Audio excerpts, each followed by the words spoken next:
Good evening, everyone, and welcome to another episode of Project Sanity. I'm your host, Brandon Sutton, and I am joined by my lovely co-host, Adair Schmer. So I'm fairly sure Brandon just went out, so bear with us, guys, with technical difficulties. Thank you for joining us tonight. I'm Adair Schmidt. As you can see, I am broken, so if I wince or I say ow, I apologize in advance. Thank you for joining us tonight. I want to throw it over to Richard before we get into tonight's episode. I just want to thank everybody for showing up and watching, sharing, liking, subscribing, all that good stuff. Make sure to check us out on projectsanity.org if you're watching on the Benjamin Dixon channel. And we got a great show, so I think Brandon's back, so I'll let him go ahead and introduce it. And cuss out. Well, no, yeah, how's my sound now? Yeah, like you sound terrible. How's my sound you now? always sound terrible. Okay, anyway, so yeah, we have a good night, guys. Thank you for joining us, time watcher.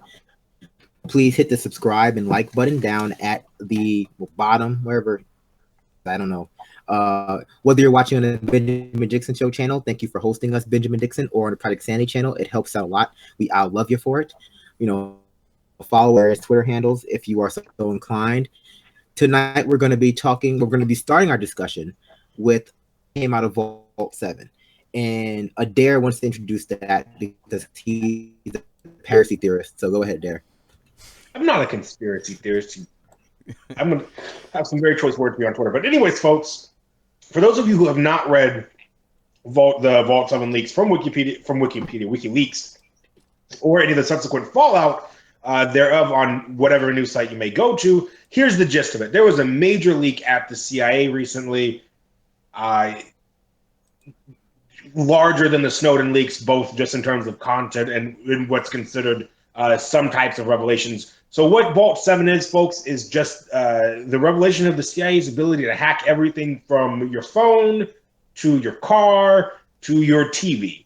I mean, so anything that connects to the internet, we already know can be hacked, but now we know, we already did know, those of us that have been paying attention, but now everybody really knows that, hey, the CIA can do this. And now my favorite part of this is they can actually fake the digital fingerprints of somebody else. So, for example, Russian hackers, maybe? But let's broaden this up and bring both of the guys back in, Richard and Brandon. I want to get your guys' thoughts on this as well. I think it's interesting. I don't think that frankly, I don't find it surprising at all. And it's still a good idea to continue using things like WhatsApp and Signal and things like that because they have not broken that encryption. Well, I mean, I think there are certain parts. Well, first, I'll address what you said about being surprising. I think that there's a difference between suspecting certain things and it being, proven beyond a shadow of a doubt that the CIA is doing. It hasn't been proven yet. They haven't proven that they're doing it on U.S. citizens, but we can say fairly sure, certainly, like if you're the CIA and it's the digital age, yeah, you're going to have some hacker tools. Well, not doing it on U.S. citizens without warrants. Because they are doing it on U.S. citizens. Let's put it this way. Their capabilities have been laid bare, right? Well, like what they are capable of at the CIA, the fact that they basically have their own little branch of the NSA inside the CIA, operational Angel, which if I'm not mistaken, that's the one designed for undetectable assassinations where they can take over your cars, computers, cut the brakes or some such nonsense. They can spy on you through your smart TV, through your phone, et cetera, et cetera. There's a difference between, right, suspecting it based on, just the historical precedent the CIA has set in, and just bare by WikiLeaks at this point. I mean, for me, I think that there's a small bright side in that what this shows is while their competence in keeping it controlled and handled is somewhat lacking, that at least they're not as far behind the curve as somebody like Hillary Clinton or some of the people in Congress, and those figures would have you assume based on their understanding of the technology. So the people that are in control of budgeting for these types of operations seem to have no idea what's going on, but at least the people that are doing them have some idea of how to do this, so that if we're going to live in a world with nations spying on other nations and nations spying on themselves, at least we're competitive. Now, when it comes to domestic spying and that aspect of it, that is so dangerous and so concerning, because we know that they were already basically looking at massive amounts of data, or not looking at it, but just collecting it and storing it away. And at least in their mind, that meant that they weren't really violating anybody's privacy or their constitutional rights. It's not hard to imagine how it would have at least crossed their mind to use these types of hacks and these types of exploits to get massive data collection if they had somewhere to put all that data, even if they weren't going to look at it live for building future cases or so on and so forth. That, to me, is concerning and could be... So go ahead. Well, real quick, I feel like a bit. I know. I was thinking. I just. Okay, go ahead. Go ahead first. I want to touch on that real quick.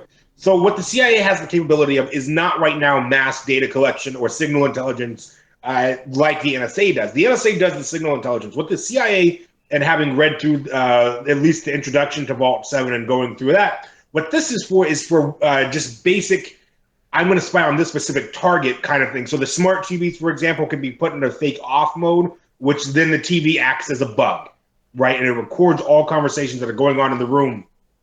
What really is bothersome, or not even just bothersome, but frightening, none of their hacking tools is classified. Yes. That's what I mean by mass exposure. Go ahead. Yeah, like they can't be classified because so here's one of the things that has been going on. The CIA will send spies to one of the consulates, and I believe it's Germany. And from there, they can go to any of the nations that are in that free travel zone. And what they do is they go to a police station or they go to a government building and they stick a USB containing whatever hacking tool they want or that they're going to use to extract this data.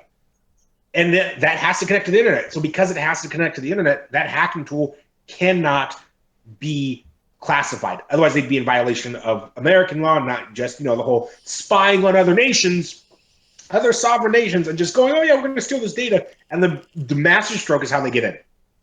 They get black diplomatic passports. They go to customs and they say, I'm so-and-so, I'm here to support the operations at this consulate. And then they walk right on through customs. I mean, seriously? It's so simple, it's genius, but it's quite frankly, it's very frightening. Knowing that they have a bunch of zero-day exploits. These are things that aren't in the hacking community or even in just the information security communities as all that, yeah, okay, whatever. Like, to them, it's just like, yeah, we've known about this stuff. It's just kind of the breadth and the scope at which the CIA now has to operate that's a little bit worrisome. So here's why I feel like a bad person. Right? This is the exact same reason that I felt like a bad person about the whole Milo pedophilia thing. And learning gets about the CIA after everything I already knew about them has not changed my opinion of them, because my opinion of them was already rock bottom, right? Between all the assassinations, the regime changes, the covert wars, and in Latin America and in the Middle East, and in Africa and all these places, these new revelations about the CIA, they don't really change my opinion about them. It's problematic, of course, but never in favor of the CIA. Even JFK said back in the 60s, if I want to scatter them to the winds.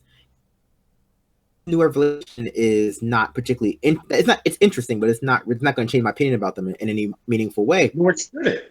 And in the same way, and so this is what I'm going to talk about, right? So I'm more interested in the reaction by some to this than the actual contents of the leak. And by some, I mean those who side switching now, right? Like it's been going on for a long time with people being, especially liberals, being in favor of the deep state, or in this case, on Twitter and a lot of other places, ignoring these leaks to continue along this sort of Russia narrative, right? We saw people talking about on Twitter, well, if WikiLeaks can hack the CIA and release it, why can't they hack Trump's taxes? And where for me this, I guess my point is, where for me this new information doesn't mean anything. It's interesting. It's further proof that the CIA has gone out of control, that the breadth and scope of the intelligence community in America, United States, is the point in which you know what's going on, and definitely don't know what's going on agency wise. They don't know. The CIA could not, like the director of the CIA could not accurately tell you what everything the CIA is doing. Not that he really should be. I mean, I understand the way an influencer like that would work, but why he can't. The reasons why the CIA is just so hydra at this point is problematic. But people aren't where we're at, right? Some people were not where we were been problematic before these leaks. And these new leaks just further affirm that. But instead, they're purposely choosing to ignore these leaks because the only news that they want is more stuff about Russia and more stuff about Russia. And that's the Democrats' fault. They're trying to downplay this for some reason. They talk more about Russia and Trump. I don't understand. Like, this is one of the biggest news stories I would say for mainstream audiences. This is one of the biggest news stories out there now, especially in the context of these exact same Russian leaks, like you said, where this show demonstrates evidence that the CIA could literally be planting false Russia hack wherever at this point. This should be part of the news for those in the mainstream who are consuming this Russian narrative, but instead it's being purposely buried, and what is being elevated is more of this Russia talk. Well, speaking just real quick, I want just for context. Go ahead, Adair. I just want to point out real quick that folks at home, WikiLeaks did not hack the CIA. WikiLeaks does not hack people. WikiLeaks is given information. They don't hack. They're not hacking these people. Don't cater to the lowest common denominator. They don't do that. I'm gonna correct misinformation. If we hear misinformation, I feel like it's our duty to correct it. Therefore, we'll let y'all know now.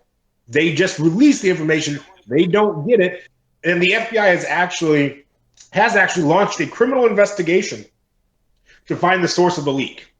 It is going through every company that they contracted to, among other people, to find it. And something that I was reading earlier that really stuck out to me, the CIA has sold a lot of this hacking technology to countries that actively prosecute, attack, and in some cases assassinate activists, union organizers, the press. I mean, these tools in the wrong hands can cause serious, serious damage. Like you said, my opinion of the CIA cannot get any lower than it already is. So this doesn't change my mind on the CIA. It doesn't make me think anything different of them. It just is kind of like, hey, folks, now you see what we've been saying this entire time. So let's, call your lawmakers, demand they do something about it. But see, that's the point, right? That because this story is being purposely buried by the mainstream media in order to again prop up the Russia story and to not break up that narrative that Russia is definitely responsible for where we are now, and they're definitely tied between Russia and Trump. Of course, knowing what we know now about the CIA and their capabilities in terms of cyber warfare, we know that this casts doubt on that entire situation. Insofar that entire situation was obvious to begin with, right? And so the people who could benefit most from this information are those who are not getting it. And problem because people who are watching this show, people who are following WikiLeaks already, people who are deeply mired in that conversation as it exists, who've read the Church Commission report, who have read the they already know this stuff, right? Like Section 10 of the Wikipedia page on the CIA is controversies and it has like assassinations and government overthrows and all other stuff. And so we get to this point where controversies, not illegal activity, but controversies. But well, so I mean, but so I do controversies. Oh yeah, Iran-Contra. Iran-Contra is actually not under controversies on the CIA Wikipedia page. It's under line, so I don't know. Anyway, but in further news about Russia, right? Just to transition a little bit onto this, it just came out apparently that some Democratic senators, some Democratic representatives in the House have said that about the tie between Trump and Russia. They do not think that there is enough to right? And and so now I'm interested to see where they're going to go with this, like, because they doubled down on Russia, they tripled down on Russia, and now they know, and now they know that there's not enough evidence, or probably his relationship with them is not with Russia. Do I think that Trump has dubious ties with Russia? Yes. Obviously, he has dubious ties with Russia. Are they as bad as Democratic Party seem to be trying to portray them as? No, definitely not. I just think that his entire cabinet is staffed with gross, sweaty, sketchy-looking white supremacists, and so everything they do appears to be more and more sketchy. And because they are so incompetent, they don't even know how to present this. Present their anything other than sketchy. And so we're in this position now where the Democratic Party has tripled down on this another Hail Mary play, right? This is another version of the Hamilton electors. Like, this is another Hail Mary to get Trump out of office. And now it seems that that's not going to happen. And so I'm wondering where they're going to, like, are they going to continue down this road to have these have a special investigator come up and, basically find nothing and, drag this charade out for another 12 months and basically commit party suicide? Are they just going to drop it now? And, well, I don't know. I don't know what the consequences of dropping the Russian narrative now would be for them. I think they would lose it. Drop it. I think they're going to go full Benghazi on it. Like, whether there's anything there or not, they're going to use it to draw bad optics towards Trump, to try and we'll talk about this later when we go to healthcare, but to try and cleave or put drive a wedge between Trump and as many factions of the Republican Party as possible to weaken him, while appearing to trying to work with him. So they want to keep the Russia thing working with him while actually cleaving off his support. Go ahead. The Russia thing was a loser to begin with, right? Like this, and so here's what I'm going to say, and it might be an unpopular opinion. I'm sure you might disagree with me. Even if, okay, I'll put it this way first. It was never as serious as the Democratic Party made it seem, because for it to be that serious, Trump would have to literally be a Manchurian candidate, and Putin would have had to literally been like stuffing the ballot boxes personally. That's the way they presented this controversy, with all their Russian fear mongering, with Oberman, with Rachel Maddow, with all of these late night countdowns. Just last night, I saw them still kind of like vaguely talking about we're pretty sure he didn't mess with the ballots, but he might next time. So we really gotta. That was an angle I just heard last night. I believe on MSNBC. So there was no way for the hype to match the reality, right? And so I said earlier that I don't think that they ever really wanted to go down the route of having a special prosecutor, because it's the best case scenario for Democrats is to leave this as vague and amorphous as possible, and the worst case scenario is for them to pursue this for 12 months with a special prosecutor, make this their sole point of attack against Trump, only for it to come out that he probably accepts that he had some dubious business ties, nothing super serious, and healthcare goes unaddressed. Drug prices go unaddressed. Minimum wage goes unaddressed. Jobs go unaddressed by the Democratic Party, and they lose the midterms. They lose special elections, not because of Russia, but because of their obsession with Russia. And so, from my perspective, they should have just dropped it. Even if he has dubious ties from a political standpoint, they should have just dropped it, litigated it in private. Because for the people the voters who they need to win the most, the Dem exiters, the people who don't vote, the people who wing of the party, this was a loser. This was entirely food for that rabid liberal elite pundit class, for whom this means more ratings. This means escaping the blames of incompetence as to why they lost the election. And it was another of a bunch of tactics to court Republicans. It was another tactic by the Democrats to try to get Republicans to leave Trump and come to the Democratic Party. And I don't know when they're going to stop doing that. I don't know when they're going to try to turn left and stop turning right.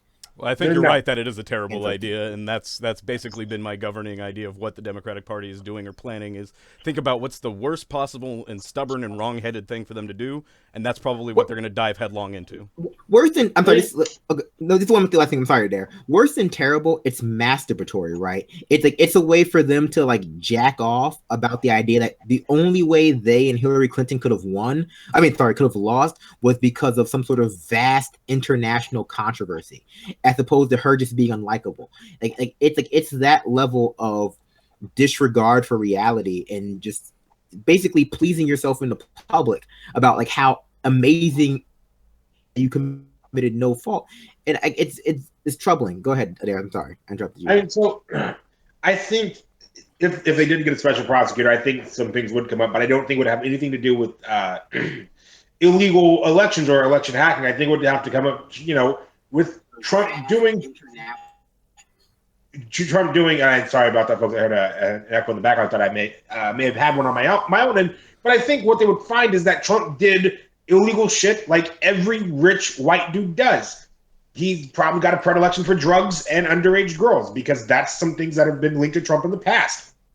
He's got numerous lawsuits pending against him now. He's generally a terrible, terrible, terrible human being and absolutely deserves to be brought forth on the public square and, I don't know, whatever punishment we all as a collective group think is correct for him.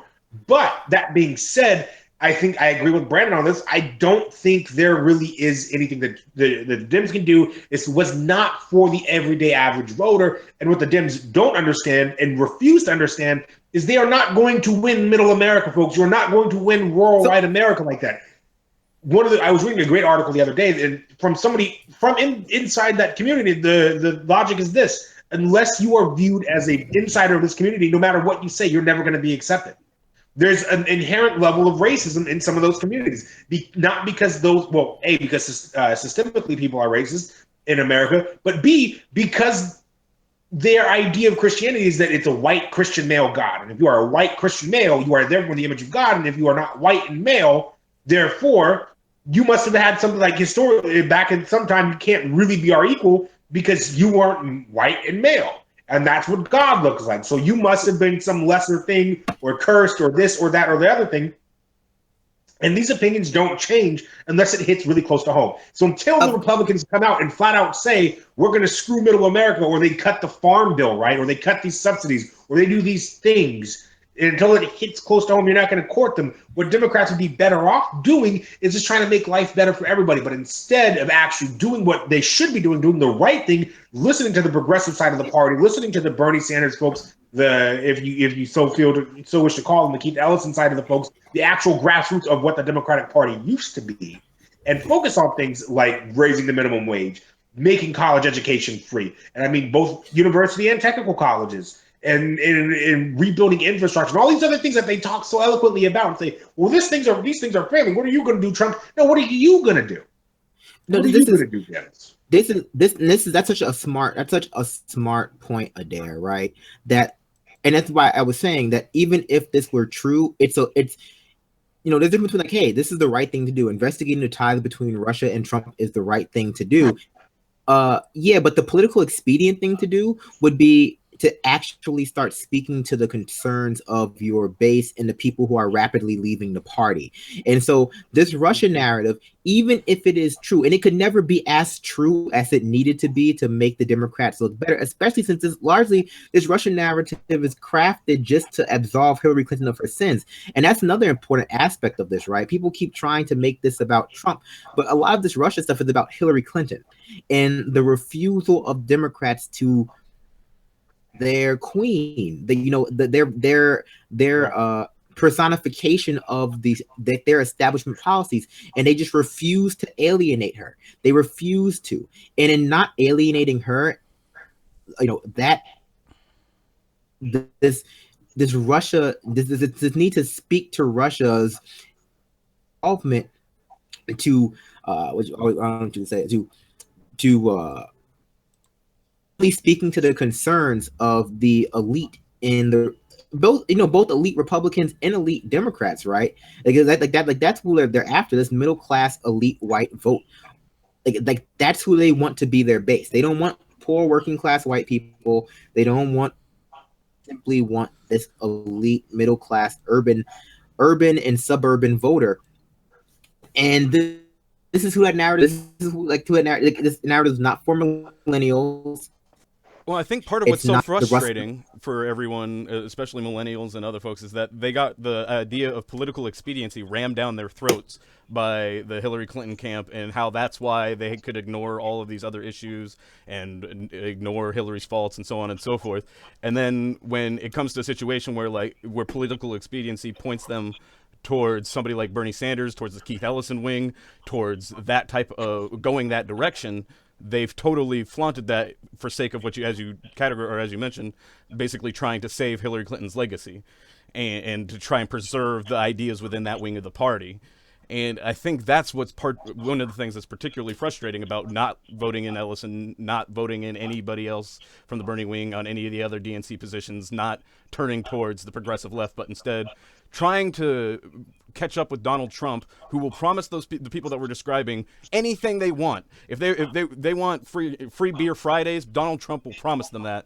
And Democrats are trying to compete with them by giving them less palatable, less attractive promises that they still won't deliver on. It's not just frustrating though; it's alienating. Like this refusal to speak to the concerns of, I would say, 20 million or so Democrats, right? That's about how many people are sort of leaving the party, if I'm not mistaken. Last time I checked was like 14 million plus a few more since the DNC race. But like the millions of people who are living, like this refusal to speak to them, coupled with this desire to keep pushing this narrative that is so obvious, obviously just red meat for that elite pundit crowd, it's very alienating. And ultimately, like I said, it's Russia stuff. The problem with it is that the base voter, your millennials, your Rust Belt voters, they just can't they can't look around and see Russia's influence on their lives. Around and see NAFTA's influence on their lives. They can look around and see the lack of a high minimum wage's influence on their lives, but they can't look around and see, well, how is Russia, how is Putin affecting my material and social reality? And that might sound myopic, but it's just true. That's just politics. Politics are in fact quite myopic. Democrats are operating for, like, they are using a strategy that I have no doubt poll tests very well in that insular bubble. I have no doubt that when they talk to their, they're at the, they're in their little, I don't know, elite, I don't know what it's called, I'm not elite Democrat, that this Russian narrative, it plays so big. I don't know if they actually believe it, but I know that they want to believe it. I know that they want to believe that there's a vast conspiracy. Mm-hmm. And so I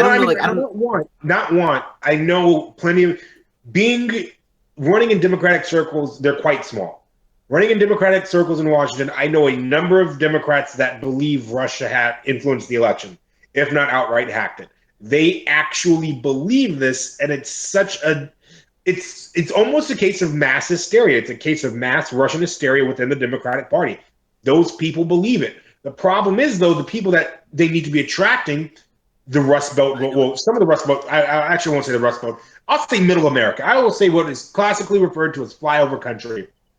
Those folks that need to be wooed aren't going to listen to us because we're not a part of the community. Therefore, no matter what we say, will go in one ear and out the other. We'll get that casual, oh, you don't really know what you're talking about, but we're just going to go ahead and let this go anyway. We're considered, especially those of us on the show, Brandon, in particular, you and I, not to say that you're not educated, Richard, you and I are the enemy. We are the educated elite, and it makes it even worse that we're both black. We are black, educated, and now we're the liberal elite from the coastal regions. You being from New York, myself being from Seattle, we are viewed as people that have absolutely no idea how life could ever affect what's going on out there, and our facts are BS because we don't fit into their entrenched belief system. And the fact of the matter is, people are going to vote for Republicans because they're going to feed into that entrenched belief. They're going to tell them exactly what they want to hear. Tell them what's easy to hear. It's easier for them to be told Mexicans are criminals and are stealing your jobs than understanding what economics are, understanding about immigration, understanding the policies that they're supporting are actually screwing them over. So there's an old joke, and it might be a George Carlin joke, but I know it's definitely a George Carlin joke, because there's a George Carlin joke and then there's a Lewis Black joke, but the George Carlin joke is the good one, right? And he goes, the Republican Party is the party of bad ideas, and the Democratic Party is the party of no ideas, and that is why the Republican Party and the Republican base is always so much more motivated, even if they don't necessarily always win the popular vote, they're always so much more motivated, especially in local races. And it's because the Republican Party, they stand for something. It's like they have a proactive agenda, right? Apart from Obamacare, right? But insofar as they oppose Obamacare, it's largely part of a larger proactive agenda in terms of something else. But like the Republican Party has a proactive agenda. It's awful and it's bad, but it's proactive. They acknowledge people's problems. They will say, hey, like they will say, hey, poor working class white male, poor working class rural voter, poor working class, et cetera, et cetera, et cetera. Your life is bad, and I can tell you who's responsible for it, and I will fix it for you. I will make it better. If I can't make it better, I will make the people who made it worse pay for it. The Democratic Party, on the other hand, will tell you that there is no problem, and they will simply point to the Republican Party's bad ideas, and they will say, hey, have you seen how crazy those people are? Like we are all that stands between you and them, so you better work for us. And the only thing worse than having bad ideas is having no ideas. The only thing that's worse than being proactively evil is being reactively ineffective in a feat. And Democratic Party, and a new study just came out of Wesleyan, right, that demonstrated that the difference between that Hillary Clinton ran the most policy devoid candidate ran the most policy devoid campaign of the last 4 presidencies, and that includes last 4 presidential election cycles, and that includes in contrast with her opponent Donald Trump, right? And so you can say, well, Donald Trump's campaign ads and his campaign promises and his policy agenda was so bad and awful and problematic that it shouldn't matter that he had any policies at all, because they were all bad. But that's just not how the human mind works, right? People, you can't define yourself in opposition to something in a political arena and expect for your people to be motivated by that unless things get really, really, really bad. And as we've seen from people like Nancy Pelosi now, and by the tweets that the Democratic Party has come out with, that's what they're relying on, right? They keep pointing out how bad Nancy Pelosi pointed out how bad the new Republican healthcare bill is, and she's like, hey, we don't have to change. Once people get a load of this, once enough people die from lack of coverage, they'll be begging for Democrats. They'll be begging for our neoliberal agenda. And that's really just the truth, right? Democratic Party doesn't stand for anything because they really cannot stand for anything, because there's such a huge schism within their party between that Bernie wing now, that millennial progressive wing, and the old guard, that if they promise something, it's going to alienate one or the other. They can't promise something and not alienate the base. They can't promise something else and not alienate the establishment donors. And so what they wait for is they're waiting for the perfect enemy. They're waiting for they keep constructing new perfect enemy. They keep now it's Russia, right? Russia's the perfect enemy. It's just he goes on with Trump. Yeah, but it's not effective on the base. It will never be effective on the base, because the base is not looking for something to fight against. They're looking for something to fight for. And I would also point out the fact that defining yourself, you talk about defining yourself in opposition leads to very vague definition, to the point where this resistance doesn't even know what they're resisting now. Van Jones is going on TV talking about how Trump is looking presidential.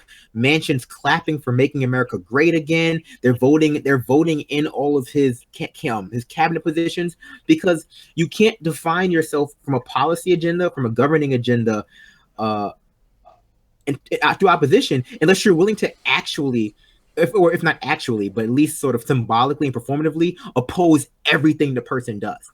And so, since the Democrats are not, because of their general effeteness and lack of courage, they are not willing to oppose literally everything Trump does. And they are also unable to construct a proactive policy agenda. So they really have nothing. There's nothing there. They are devoid of any kind of. Sorry, go ahead. Ben Carson comes to mind, and that getting Democrat votes on Ben Carson for HUD. Why? And Warren was planning on voting for him until she got ripped apart for it, and then she backed down from that. But resisting Trump is not something the Democrats had any plans or any effective strategy to do, and I think that seems been made abundantly clear. But I think that transitions well into what we were talking about with Trumpcare and the Democratic response to it about as Nancy Pelosi. Just let me say one thing: the Trumpcare Act, AHA. God, it's so hard so hard to say when you have a minor speech impediment like I do. AHA is or AHA. Is isn't it named like the best healthcare act? No, it's not named the world's best healthcare act in the world 2017. That Trump was edition. A rogue bill by Pete. I tweeted that out, and I know that's a joke because it is a real bill, and it's by Pete Sessions of Texas. But that was a rogue bill that came out of just general, trying to get people to sign on things. Back when he made that bill, there was no sort of formal bill or rather, the Republicans hadn't released the formal bill. It wasn't like an HR number yet, a House resolution number yet. It was like that was so people sort of glommed onto that because that was the only healthcare bill out by Republicans. So like, oh, this must be the bit. Like, no, it was just a rogue bill by Pete Sessions. But like, it's not. This is a different bill. It's literally the best named bill ever, though. It is the world's greatest, best named bill ever. It might have been called this is the world's greatest healthcare bill, and I have a huge dick bill. Never that's the level of overcompensation that was there. It's just like this is the world's greatest healthcare. Have you seen my dick bit? Have you seen the bulge bill? It's the equivalent of a lifted truck with truck nuts bill. Like that is. That's the equivalent. But go ahead. I'm sorry. Please tell us about Trumpcare. Please. Did you hear that it had? Did you see? I'm sorry. Just off topic. Did you see the press conference? Not Ryan's, but the one with Spicer, where he showed like the bills in contrast to each other, the size. That was amazing. Yeah, bragging about being smaller was probably one of the few times you'll see that. But did I hear David? No, that was there. Please tell us about Trumpcare. Please tell us about. We got derailed. Yeah. Okay, so I mean, I think people, and I'd like to talk a little bit about the strategy. So I won't get too much tied into the details about Trumpcare itself, but I'd like to talk a little bit about where the Republicans think they're going with all of this. So with Trumpcare or whatever you want to call it, one of the biggest things that it's going to do is it's going to raise the cost for a lot of the people that we were talking about in the Midwest and the people that are in his camp now or voted for him out of giving him a chance. Old white people. But are going to find out very quickly that much like their favorite immigrant in their town, that when Trump does something, he doesn't just screw over the bad people, he also screws over the good people that you care about. And I've seen some threads recently talking about separating the person from the larger group identity. And when you put individuals and faces and names to these stories about what, $4,000 more a year for a working class person or $6,900 a year for somebody 55 to 64 years old actually means to somebody, perhaps on a fixed income disability of some sort or other aspects like that, it changes people's perspective, even the people in the Midwest or in these towns that went 70% for Donald Trump. And so what I wonder then is this bill, Paul Ryan knew as soon as once this thing was done getting written, that it was going to get opposed by both the far right Tea Party folks and by the moderate or more moderate left wing Susan Collins type of Republicans in the Senate. So he knew that this thing was going to take a whole lot of heavy lifting, and he also knew that it wasn't worth all that lifting. But he immediately got Trump to sign on to trying to ram this through Congress or trying to get Congress on board with this. And he's finding that he's going to run into opposition. And Trump's plan is, we'll just blame all those deaths that the Democrats are planning on blaming on Republicans on the Democrats. And we're going to have basically, he wants, where that boils down to is a fight about whose fault is it that healthcare is so broken. And as you mentioned with the way that the policies have been laid out so far, that does not bode well for Democrats. If they were running on a strong single-payer platform, they'd be in a lot better shape right now. But go ahead. I'll open that up to discussion. Go ahead. Well, let's be real. It's going to, so it's basically got an old tax. That's something that we know. The AARP has come out. And this is one of the things that I think is actually quite funny about this is I want to say with Spice or Trump himself came out and we're like, we're not going to be beholden to special interest groups, aka the Association of Retired Persons. Like you're gonna of all the groups you're gonna say we're not gonna listen to you guys because you're mean. You're not gonna listen to the American Association for Retired Persons. Are you kidding me? Are you freaking kidding me? Not only that, you're going to literally kill people. You're going to literally kill people if you pass this bill and you replace the ACA. The ACA did not go far enough. We definitely need to move towards single payer. Those of you in Washington, check out whole Washington. It's a great single payer thing, specifically for here in our state. But bad optics. It's Trump just trying to do something, and it's going to backfire like hell. And the Tea Party doesn't even accept this as the basic form of repeal, so they're putting forward their own type of repeal plan that just basically does the repeal through the budgetary means and only guts the funding, but doesn't actually remove any of the mandates. That really can't be emphasized enough, right? That this bill is going to take people's health care away or make it too expensive to actually handle. It's going to actually kill people. So while I'm not a huge fan of Obamacare, and I'm not a huge fan of Obamacare, right? But there is a big difference, both morally and socially and ethically. There's a big difference just in general, right? Between not covering enough people, not going far enough, and then literally scaling back and killing some people, right? Who wouldn't have died. Millions of people, I believe, who've been affected. Definitely, but not only killing people, but substantially lowering certain people's quality of life, quality of care, ability to afford all other things. So a secondary thing about this is what I do resent a little bit is that we could have had single payer healthcare, and then this whole plan wouldn't be happening, right? If we had single payer healthcare for the past 8 years, there'd be no way the Republican Party could get away with repealing it, right? There'd be no way. And so we have the situation now where government is tied so intrinsically with Obamacare now, right? As opposed to government healthcare being a larger conversation about single payer, a larger conversation about Medicare for all, about an American health, or just a general national health services. Obamacare, if they make it something worse than it already is, that is going to set us back on the single payer healthcare train wagon, whatever, for decades, because they're going to replace it with this BS slapdash program, which is going to also become, synonymous with government healthcare, and that's that cycle, right? Austerity and privatize. You see, the government healthcare plan, the experiment didn't work. So many people died. Healthcare outcomes went down, et cetera, et cetera. We might as well scrap the whole thing and go back to the private market the way things should have been before everyone in the first place. So this comes back to Democratic priorities. Democratic priorities right now need to be entirely focused on healthcare. But what I see on TV is different from what I see in the fundraising emails that I get. What I see on TV is Russia. There's Russia stuff. Russia. Can you believe Russia? Can't look at WikiLeaks. WikiLeaks is working with Russia. Why aren't they hacking Trump? Russia. And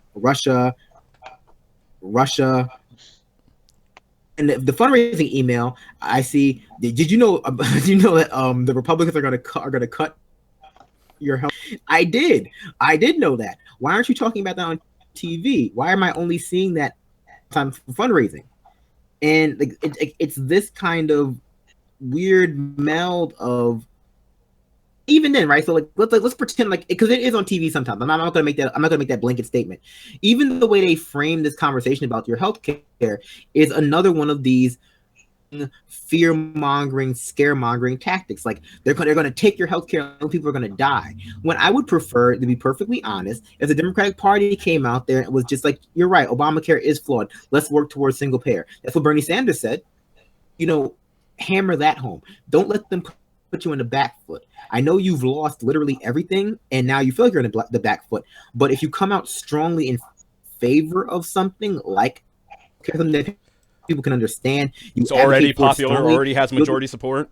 Like you don't have to convince people. Like this, the Democratic Party, and I don't know how much of this is just incompetence, how much of this is actually just a plan, right? Which is always a frightening place to be in. Is constantly resisting, right? They're constantly resisting against things and never fighting for things. And I don't know how much of that is to mask their general corruption and the fact that they take all this corporate money, and how much of that is that how to fight properly. That they don't know how to fight. The way you fight for Obamacare properly now is by fighting for single payer and making them meet you in the middle, which is where Obamacare is. Like, you don't fight for Obamacare by fighting for Obamacare or by fighting against the AHC. You have to offer an alternative. Because where people are with Obamacare right now, like, we were put in a very American healthcare system, and like that's a general thing, was put in a very precarious position by having Obamacare be the representation of that. And so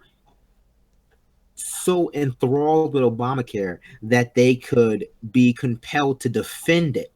Until they realize that Obamacare and the ACA is literally the exact same thing. Exactly. But what I was going to say is that they are enthralled by not dying. like a lot of people are enthralled by not dying. But Obamacare, insofar as a thing that exists, is not like it's a corporate, to crack donors, to the pharmaceutical companies, to insurance companies, but it's not very compelling. And so they need to come out with a more compelling message for people to fight for, which is single payer. Of course, that would alienate their donors in the prescription companies and the health insurance companies, but it's how they would win this fight. And even if they didn't win this fight, let's be honest, because this fight might be unwinnable. They might have marginalized themselves by trying to play the triangulation game to a point where they literally cannot win fights like this anymore. Even if they do advocate for expanded Social Security, even if they do Medicare for all, they might still be unable to win this fight. At least they could lay the groundwork for a successful midterm and a special election game. At least by setting this groundwork early enough for single payer, they might be able to win a ground game in a year from now. But where they're going with this sort of, well, we're just going to protect Obamacare and we're going to fight Russia, they're guaranteeing that they're losing. People don't fight for the status quo. Unfortunately, Obamacare, despite it keeping you alive, is the status quo, and like it was meant to be a stopgap measure, and we just never got past it. I think that there's a variety of situations going on. And I think one of the issues that I've found is the separation between what party leadership and the very top of the party are trying to do, what members are trying to do, and then what we find the actual voters are expecting them to do. There's such a large gap between, especially once you go from what the voters are expecting to get done and what the top tier politicians are trying to accomplish. And I think this healthcare thing is a pretty good example of it. Like, there's the more generalized fight about between the ACA and the AHA and Trump, and then the fight between there. But what's really going on is, in my opinion, is that you have Paul Ryan and some establishment Democrats see a mutual benefit in setting Trump up with this basically DOA bill, try and drive a wedge between him and the Tea Party Republicans that were some of the loudest and most vocal supporters of him, even though that they disagreed on quite a bit when they actually got down to the policy. But his rhetoric was the type of rhetoric that they were looking for. And so you see a value between establishment Democrats and establishment Republicans to drive a wedge between Trump and the Tea Party, because then when they're together, they're more powerful than either the Democratic establishment or the Republican establishment. But when they're separated and they're at odds, then the Democratic and Republican establishment can cleave off pieces and parts and make something happen that they would not be able to otherwise make happen. So how that plays out for healthcare, in my view, or how I see it, is that when you drive this wedge between Trump, this is just the first of many things that you're going to see coming up, where they're going to try and stress that Trump isn't really like one of you, basically in total opposition to what they ran Hillary on, and they're going to try and not acknowledge that publicly. Yeah, that's definitely true. Right? But I'm sorry, you still talking? No, I'm echo or something. Oh no, that's definitely true. Right, that's definitely part of their agenda, Democratic agenda, Nancy Pelosi's agenda. Is still to drive, like we talked about earlier, still to drive that wedge between Trump and establishment Republicans and base Republicans, to drive that wedge and try to, and also pull some support over to the Democratic Party side. And that's whether it's about Russia, it's like that's where they're misreading it, because they're not going to come over to Dems. They dislike you more than they dislike Trump. They will always dislike you more than they dislike Trump. So they have to stop trying to play this. Well, maybe we can pull some more centrists into the Democratic Party. Yeah, Because I'm voting for the person I hate less is not a sound, sustainable strategy for the Democratic Party to campaign on. Vote for the person you hate less. It's not, but it really is. But it's their strategy, and so you ask, why are they supporting? Why are they sort of shadow supporting this kind of healthcare debacle? And because like that's what they're trying to do. Like they're trying to let things get bad enough to disguise the fact that they don't really have a proactive agenda either, or rather, they don't have a proactive agenda that justifies cohesion on the left. And I'll put it that way. I mean, people obviously they are doing things. The Democratic Party is doing things, but insofar as they are things that could literally be, you know, as like a method of like causing some sort of cohesion or unity on the left, they're not doing those things. They're doing things for their donors. They're doing things for their insiders. They're shuffling party operatives around. They're touting out Debbie Wasserman Schultz still. So they're doing things. It's just that the things that they're doing are things that their base doesn't agree with and will never agree with. And that's why they keep pulling in people they keep pulling in progressives into these symbolic positions, whether it be Bernie Sanders as I don't know what do they call him? What is his role now? Like outreach director, I think. Head of fundraising. Head of fundraising. They have him out. They have him out in the corner in a Santa suit, ringing a bell. To fundraise basically. And Keith Ellison is I don't know what the deputy chair of the DNC, whatever they think they gave him a badge. I don't know. They gave him one of those like fake badges that they give mall security. Like, hey, like you're in charge here. And so they don't have any policy agenda that they can come out with and say, here's what the Democratic Party stands for. Here's why you should vote for us, and here's why and thus because you are voting for these things, you by necessity have to oppose what the Republicans are doing because they're doing other things that are not this. Yep. Instead, they're like, well, look at what the Republicans are doing. We're not doing those things. We might be doing other things or things adjacent to that, but we're not doing those things. And so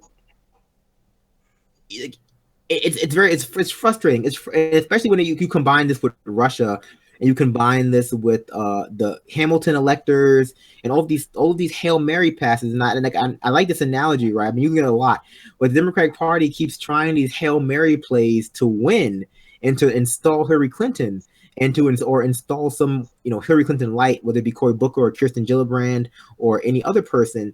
They keep taking these weird long Hail Mary plays when they should just be running the ball.